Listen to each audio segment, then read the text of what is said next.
আমাদের স্কুলে অনেক পানি জমে আছে। আমরা দেখেছি যে উপজেলা প্রশাসন এবং জেলা প্রশাসনের পক্ষ থেকে নানা রকম প্রকল্প বাস্তবায়ন হচ্ছে, তবে সর্বোপরি বিষয় হচ্ছে যে এই স্কুলটির শিক্ষার্থী যারা রয়েছে তারা কিন্তু জীবনের ঝুঁকি নিয়ে কখনো দেয়ালের পাশ দিয়ে পারাপার হতে চাচ্ছেন, কখনো পানি বেয়ে তারা কাপড় নষ্ট করে তারা কিন্তু পার হচ্ছেন। আমি ক্লাস 3-তে পড়ি। আমাদের স্কুলে অনেক পানি জমে আছে, সেই জন্য আমরা ভালো মতন চলাফেরা করতে পারছি না। এই যে দুর্ঘটনার সংখ্যা থেকে তারা প্রতিনিয়ত আসা যাওয়া করছেন প্রতিষ্ঠানটিতে, এতে করে তাদের যেই ভোগান্তি সেই ভোগান্তি কিন্তু চরমে রূপ নিয়েছে।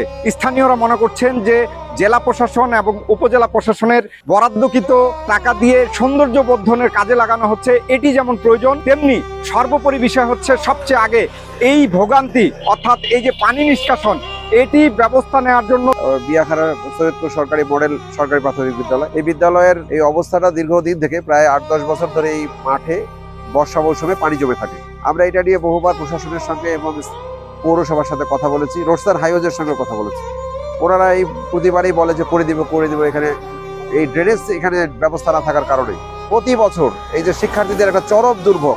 সবচেয়ে বড় বিষয় হচ্ছে যে বছরের পর বছর গেলেও এখান থেকে পানি নিষ্কাশনের কোনো ব্যবস্থা নিচ্ছেন না স্থানীয় প্রশাসন এবং পৌর প্রশাসন থেকে শুরু করে কেউই এখনো পর্যন্ত ব্যবস্থা নেয় নেই। সে কারণে ক্ষুব্ধতা প্রকাশ করছেন এখানকার মানুষেরা।